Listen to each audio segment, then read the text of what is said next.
Heads or tails? Is there a choice which would bias the results in your favour? Well, a team of researchers has painstakingly spent collectively hundreds of hours finding out. It turns out the results are quite surprising, and they even won an Ig Nobel Prize for the study. The result seems pretty cut and dry, that a coin is slightly more likely to land on the side on which it began, but there's some deeper stuff lurking in here, like the physical model that motivated them and predicted the result. There's the underlying probability theory, there's the paper itself, the methodology, the shocking results, and whether I really trust it, and your take part in an experiment to corroborate the results. Enjoy. And when I first heard the result, I wasn't surprised, but my thinking was wrong.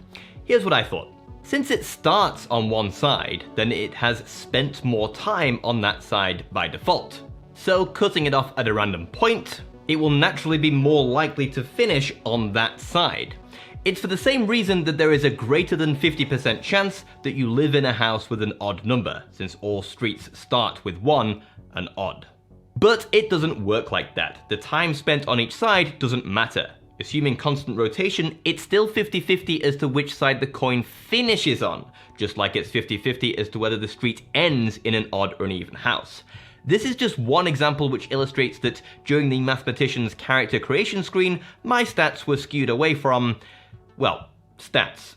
So the reasons for this behavior turn out to be more complicated. So much so that the research team felt that the only way to settle the question was to flip a whole bunch of coins, a feat that earned them an Ig Nobel Prize. And in case you didn't know, the Ig Nobel Prizes are a sort of spoof of the Nobel Prizes, awarded each year to honor, in their words, studies that first make you laugh and then make you think. Some of this year's awards include in physiology, finding that several mammals can breathe through their anus, in chemistry, that chromatography can separate drunk worms from sober worms, and in biology, a posthumous award for researchers who found that repeatedly exploding paper bags next to a cat standing on the back of a cow will cause the cow to produce less milk. The fact that the award was posthumous makes you wonder what went wrong with the study.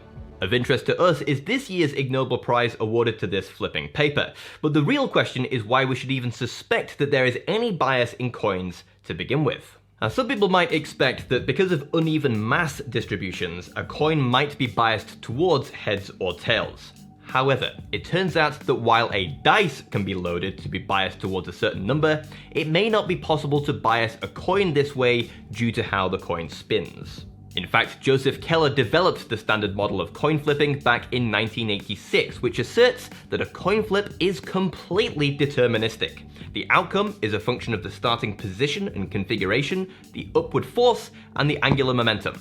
However, because small perturbations in any of these initial conditions can change the outcome, the model found that there was no bias towards heads or tails. So while there are flipping robots which can produce the desired outcome every time, us human meatbags, with all of our inconsistencies, will produce essentially random outcomes. However, the model was modified in 2007 by Percy Diaconis et al.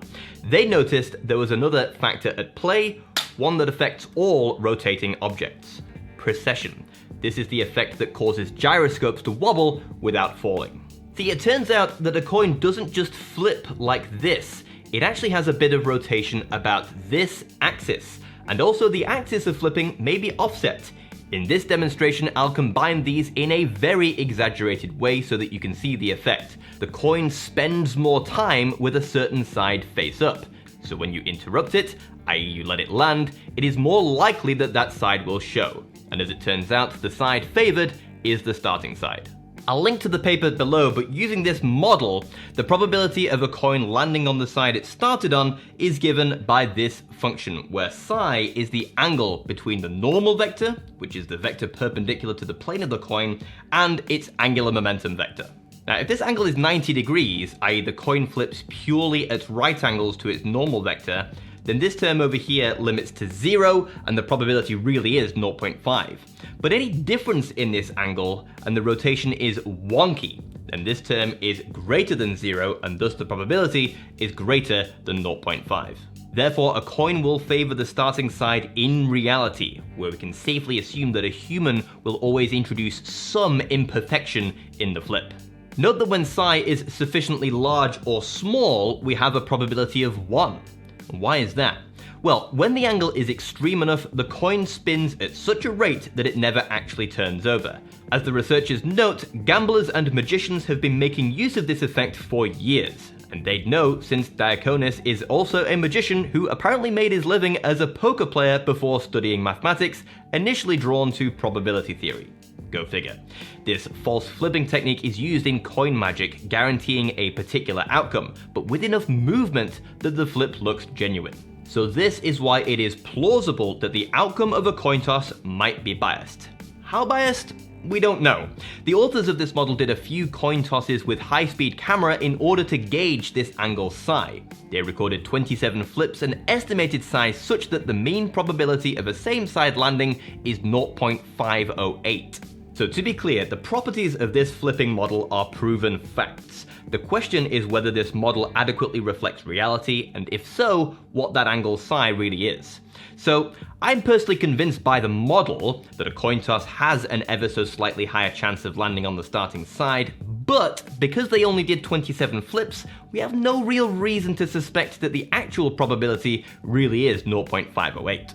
Towards the end of the paper, they offer a recommendation on how to defeat this bias, which is to shake the coin vigorously in cupped hands to randomize which side is face up before the flip.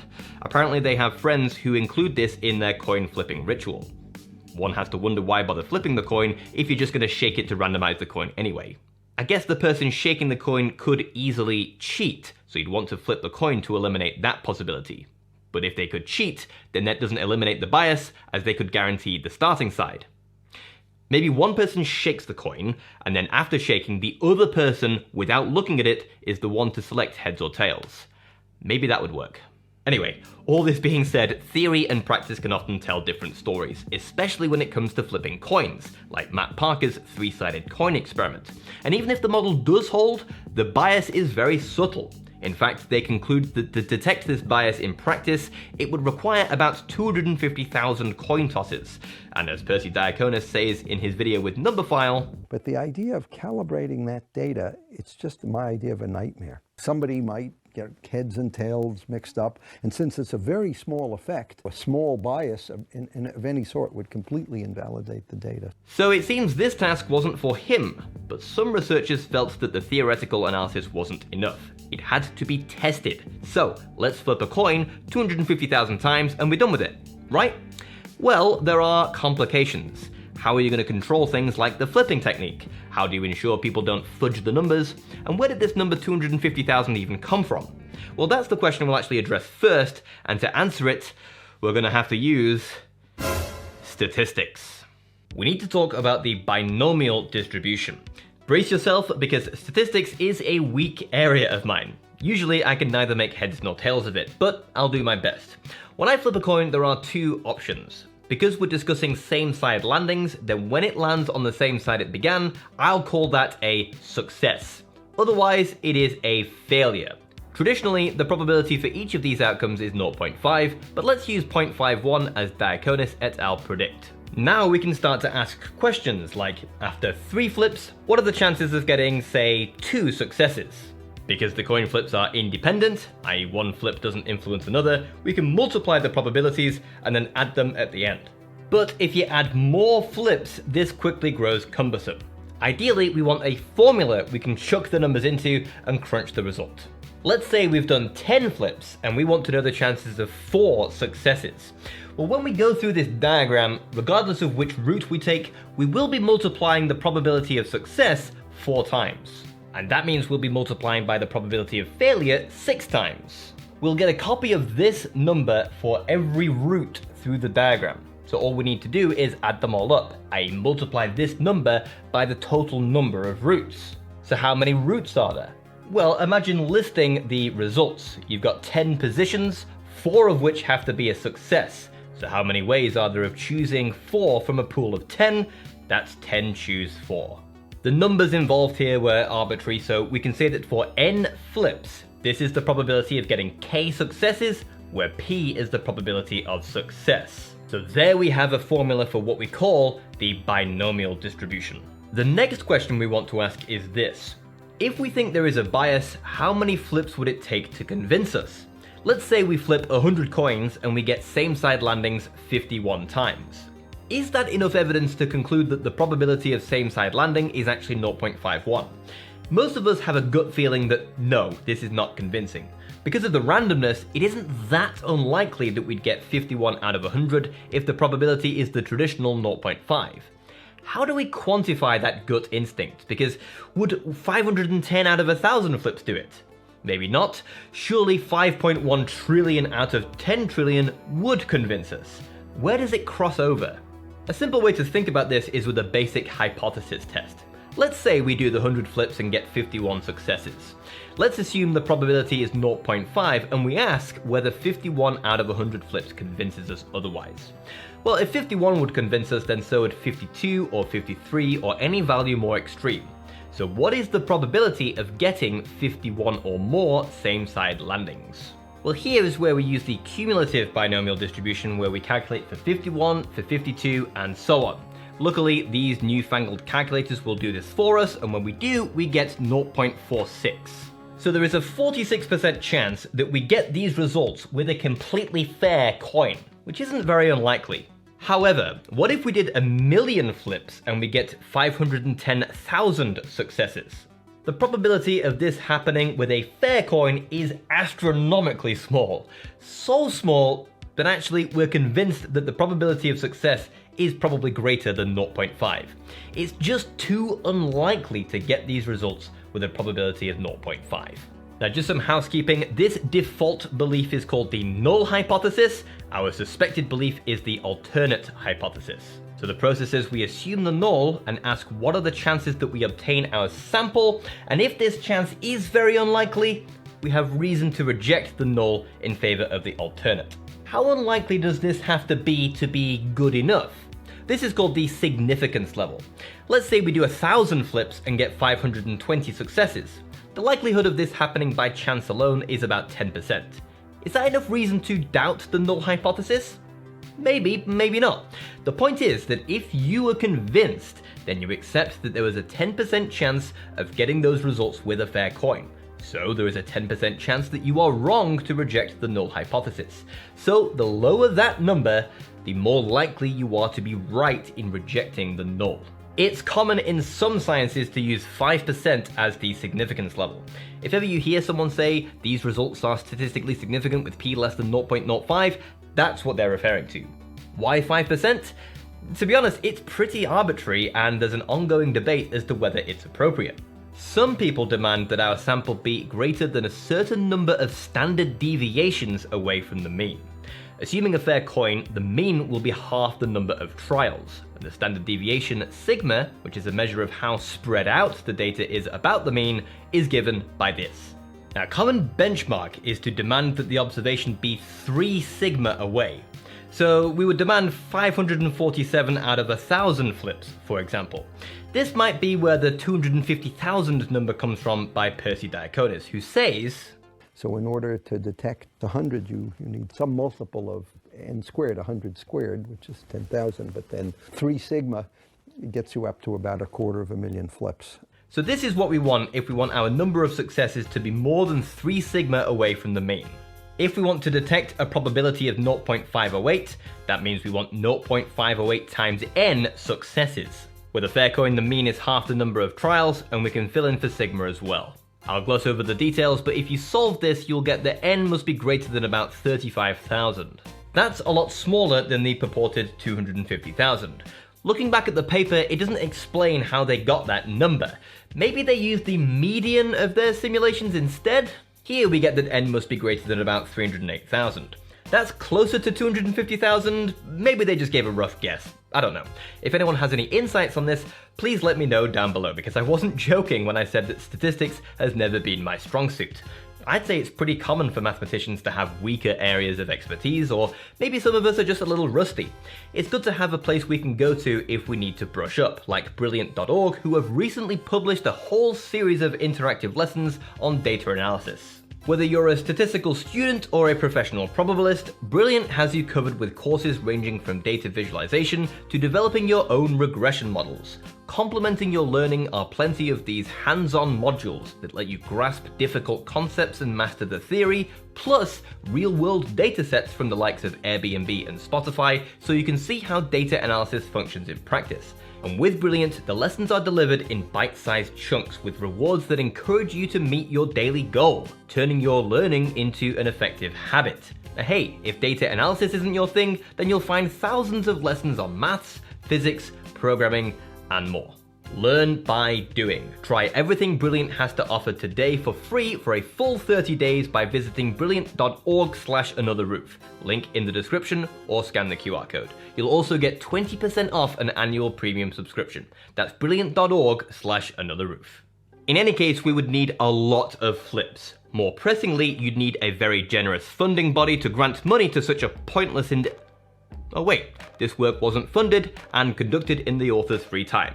Amazing! So all of you detractors of the form, I can't believe they're funding this of all things, in this case, you can be quiet. So here we are at the Ig Nobel Prize winning article where researchers oversaw a massive effort to flip coins as many times as possible. To smooth out the differences in flipping technique, the number of flippers is actually 50. Remember, different individuals will introduce varying amounts of precession, so we want to build a picture of how the average person flips coins. The authors affectionately refer to those who introduce little precession as stable tossers, and the opposite as wobbly tossers. Some participants were recruited via Twitter, but should they need to recruit more wobbly tossers, they should visit the UK streets after last orders. Trust me, there's no shortage of us. The flipping protocol was standardized. Flips had to land cleanly in the hand. Remember, we're testing the idea that a coin spends more time in the air with the starting side face up, therefore interrupting it to get that outcome more often. Any bouncing or rolling or anything to interfere with that process and it doesn't count. Every sequence of coin flips needed to last 100 consecutive flips. The starting face for a sequence was randomized, and then future flips would start on the side of the last previous valid flip. The participants also used a variety of coins in order to dilute any differences there. 35 people participated in 12-hour coin flipping marathons where most flips were recorded. 5 students collected about 15,000 each, and the rest were performed virtually via the Twitter recruits. For transparency, there are hours and hours of video showing them flipping coins according to the standardized protocol and showing the outcomes. The coins were marked to more easily distinguish heads from tails. So, what were the results? Well, firstly, almost half of them landed on heads, which indicates that there isn't a bias between heads and tails.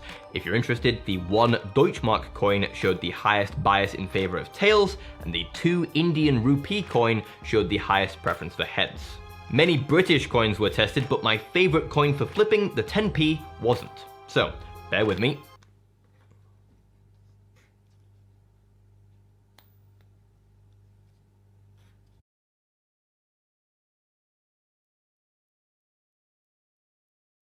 But of interest to us, they found that 178,078 flips landed on the starting side. That's 50.8% of them, which is exactly what was predicted by that original paper. Is it enough flips to conclude that the probability is greater than 50%? Well, our null hypothesis is that the probability is 0.5, and our alternate is that it is greater. Assuming the null, the probability of getting at least this number of same-side landings is this. Now, whether you think a significance level of 0.05 is too generous, I think it is fair to conclude that this is a statistically significant result. So that's it settled, right? When you flip a coin, there's actually a 51% chance that it lands on the same side. Well, not so fast, because there's a lot of variation between these flipping participants that's worth looking into. Looking more closely at these numbers, we see some extreme results. One person flipped 2,800 times and got 1,682 same-side landings. That's 60%, which is crazy. With a fair toss, the likelihood of this is extremely small. If I picked a random star in the observable universe, you'd have about as much chance of picking the same one. In fact, assuming a fair toss, several participants get results that have a less than 1 in 10,000 chance of occurring. What's going on here? Well, looking at the footage, there's a tendency that these people aren't that great at flipping coins. I mean, take a look at this one. I consider myself to be pretty dexterous, and with this style, I'm unable to get much action on the coin. All the heavily biased flippers are like this. The only exception was Franziska, whose flip looks excellent. It even sings in the air, which is my personal benchmark for a good flip. So satisfying. So I couldn't find anything wrong with it, but I realized there are two Franciscas. This one actually got 49.9% same-side landings, and the other Francisca, not as smooth. Now, it's subjective as to whether you consider these to be genuine coin flips. Personally, if I were playing a game where the outcome depended on a coin toss and I lost because a referee did one of these, I'd make them do it again. Not just because I'm a sore loser, but because it just doesn't feel good. That being said, even with a poor flip, there's no way they are really controlling the outcome. Even if you were a stickler for technique and removed these from the study, then still 50.4% of the flips land on the same side, which is still extremely significant. But this would be ignoring the real conclusion of the study. A coin toss isn't some abstract black box that's rigged to achieve an exact 50-50 outcome. It's a real mechanical process that's determined by the initial conditions. And when we suck at it, as Diaconis et al. Predict, we're more likely to get a same-side landing. You might say that a fair coin toss will be 50-50, but what does that even mean? If you control every variable perfectly, then you're just like the robot whose outcome is totally predetermined. If you vary the initial conditions randomly, then the randomness doesn't come from the coin toss, but by whatever RNG you've used to vary the conditions. No, it's when a person flips a coin, with all of their inconsistency, that we get an outcome that's random enough. And how random varies from person to person with a slight bias towards a same-side landing. In fact, in the study, they noticed that the more participants practice, the less bias they show. And we see that in their later videos. Their technique improves. So is there a bias when we flip coins? It depends how good you are. Like I said, I consider my technique to be pretty good. I was curious, so that bit about flipping a 10p coin 1,000 times wasn't actually a joke, I actually did it. I found that I got 49.5% same-side landings, and this corroborates the findings. If your technique is good, you show less bias. I want more data though, so after this video, grab a coin, flip it 10 times, and enter your results in the survey below. It'll take about 2 minutes, and I'd love to compile the results. This video wouldn't be complete without addressing some of the concerns I had with the study, both of which were addressed in the paper, and I want to thank lead author František Bartoš for chatting with me about this and for being super friendly for over an hour while I offered many potential criticisms of the study. The first was that the participants knew the results they were trying to prove in advance. Because null results are less exciting and often harder to publish, there is incentive to get a positive result. Although, as František pointed out, a null result might have made bigger waves in this instance because researchers flipped 350,000 coins to prove that the outcome really is 50-50 is somehow even more ridiculous. So if someone was motivated to intentionally skew the results, could they? Well, a trained magician could have infiltrated the study who could fake a coin toss that looked real, or flippers could have done more than the requisite number of flips and cherry-picked the ones that coincidentally had more same-side landings. Could these have happened? Well, František and I agreed that yes, it's possible, but we don't believe it did. Firstly, a review of the footage showed no evidence of deliberately biased flips. Even the participants who showed poor technique still flipped the coin in a way that had the coin turning over. That's not the magician's trick flip. František even assured me that some of the flips that look poor on camera did look better in person.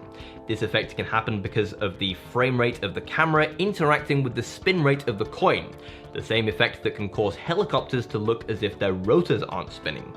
The only exception is this participant whose frame rate is so low that the video evidence is basically unwatchable. I know this person worked really hard to produce these flips and lead authors are convinced that the flips are genuine, but I don't know. I'm not suspicious of this, I just don't think it's good evidence.